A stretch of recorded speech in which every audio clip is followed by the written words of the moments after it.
Hey, how's everybody doing? I'm assuming everybody's doing pretty good because the Minnesota Vikings just made two huge moves to their defensive line today, and I honestly did not think I was going to be talking to you guys again today.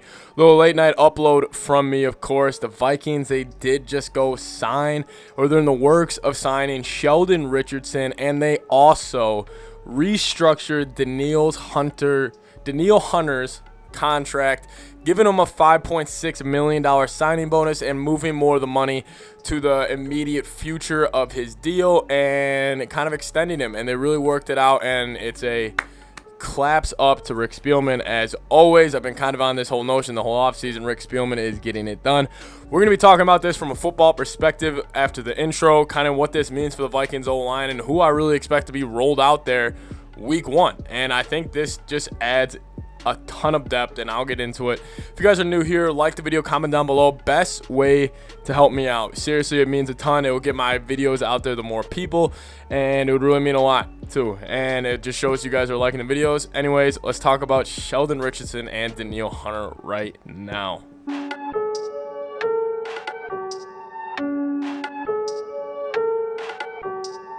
All right, so starting off with 99. Wow, this has been a roller coaster since Mike Zimmer said it was just a tweak. That was a year ago, about a year ago, probably to the day when Mike Zimmer said it was just a tweak when the Vikings were starting mandatory training camp or mini training camp. And now we're full circle, and it's gotten so much speed, and his neck injury, and then plus with his contract dispute, we really didn't know what was holding him out, but at least we know now it was a money thing. You know, there have been reports coming out recently that he is healthy, and I know reports have been coming out in the past saying he's healthy. I just didn't really believe it fully. I didn't really think Danielle would sit out for money in the way I thought he was, but honestly, with what has transpired today, it really all makes a whole lot of sense. So from Danielle Hunter's side, he just wanted more money moved up in his deal. He understands he has a neck injury. He understands kind of where he is at in his career, and he knows he deserves to be paid more for the next few years because he is going to be dominant in the next few years. He knows he is healthy, and he wants to get paid for what he is going to do next season, and that is going to be to terrorize other teams' offensive lines and rack up sack numbers through the roof. So what did they do? They gave him a signing bonus with the restructure of the deal. Now, listen, the signing bonus in the NFL is pretty much a way to pay players that kind of they know they deserve to be paid more, but you also don't want to put on the books. So what they did, they gave him just a $5.6 million signing bonus. That could be wrong. It could be changing, you know, when more reports come out. But I heard it was around $5 or $6 million.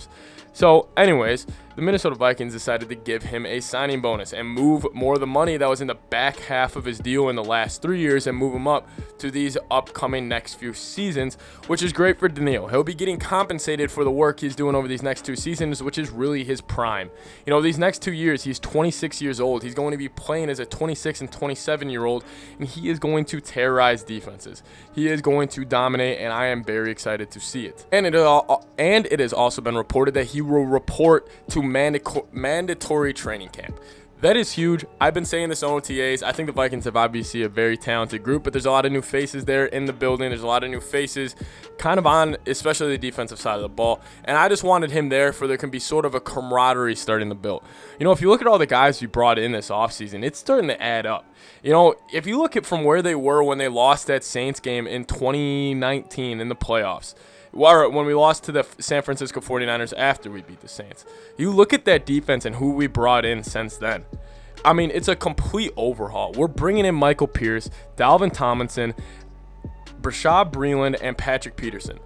Those are 4 guys we didn't have. And then also if you look at last year, the just additions from last year's defense that was so bad. I mean, just guys like Xavier Woods, Pat Peep, Breeland, Michael Pierce, Dalvin Tomlinson, Danielle Hunter, Anthony Barr, Eric Kendricks. You know, we got a bunch of these dudes who are Pro Bowl level players, and now we're adding on top Sheldon Richardson, and that's what we're going to be talking about. Listen, this signing really shocked me of Sheldon Richardson. I didn't think they were going to go after another D-tackle after they already signed Dalvin Tomlinson, and they have Patrick Jones III, who they took in the 3rd round, DJ Wonnum. What I think this really means, though, is I don't think James Lynch will be on the 53-man. I think he'll be out of town. I don't think he'll get close to taking snaps this year, which is a Rest in peace, James Lynch's career in Minnesota. Hey, listen, I could be completely wrong, but that's just how I'm reading the field right now. I just can't really see him getting that many snaps. I just don't know where his snaps would come from especially next season. Maybe he'll be a long-term play down the field. But you're starting to look at this Vikings defensive line. I mean, are they going to run Michael Pierce and Sheldon Richardson at the same time, or are they going to give Dalvin Tomlinson, or is Dalvin Tomlinson going to get busted out to an edge? What I would like to see is Danielle Hunter move from the left side to the right end. I want him attacking left tackles. I want him attacking the blind side of most quarterbacks. Yes, left tackles are normally better than right tackles, but I don't think that really matters with Danielle Hunter. And listen, it also makes a huge advantage for sacking the quarterback when, hey, most quarterbacks in the league are righties. They can't see their blind side, hence the movie Blind Side.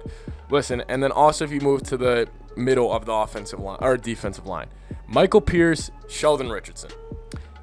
Sheldon Richardson is more known as a pass rushing 3-tech. He's also very good against the run just because of his size and eats up blocks. Next to Michael Pierce, those are like, who are you going to double team here? And then if you put Dalvin Tomlinson on the left end, which I want them to do, I get he's more of a traditional 3-tech. I get it. He's more of a D tackle. But I think if you move him out there, I think it could really do wonders. I think he could also be very talented at that. He would be bigger. We would lose some speed covering running backs to the outside, especially on outside zone running schemes to his side. But I think with the combination of the Vikings linebacking core with their speed and athleticism, I don't really think we would notice a big difference. I'm very excited about these moves. I just think, listen, since the last season, we all said we need to get tougher in the trenches. That is the thing I banged my table on this entire offseason. And look what they did. Can we just all take a moment and thank Rick Spielman? I get fans are going to be critical of the general manager, but he has separated himself from the other two. We've always said it's Spielman, Zimmer, and Cousins. Those are the three that could be gone if this next year does not work out. I don't think that's the case anymore. I think Rick Spielman is one of the best GMs in the National Football League. What he's been able to do with this roster, the accumulation of talent with a quarterback restricting you to spend the money that you really want. Give it up to Rick Spielman. I'm going to have a video on him later on this week because he has bolstered every position group that we've needed this offseason, the secondary and both defensive and offensive lines. Give it up to him, please. I don't want to argue with anybody anymore about this. Rick Spielman is a good GM. He's a great GM. This is not going to be something that's going to be disputed anymore. You look at this roster, top to bottom, and plus he is paying a running back and a quarterback. It just doesn't happen. It doesn't. You don't get this accumulation of talent while having a quarterback that's making $33 million a year. Let me know what you guys think. I'm very excited. The Vikings, you're getting my hopes up. I'm not going to say it. We're all thinking the same thing. We're not going to say it. Anyways, thank you guys for watching Skol Vikes. Leave a like on the video, comment down below, respond to all you guys. Let's get it.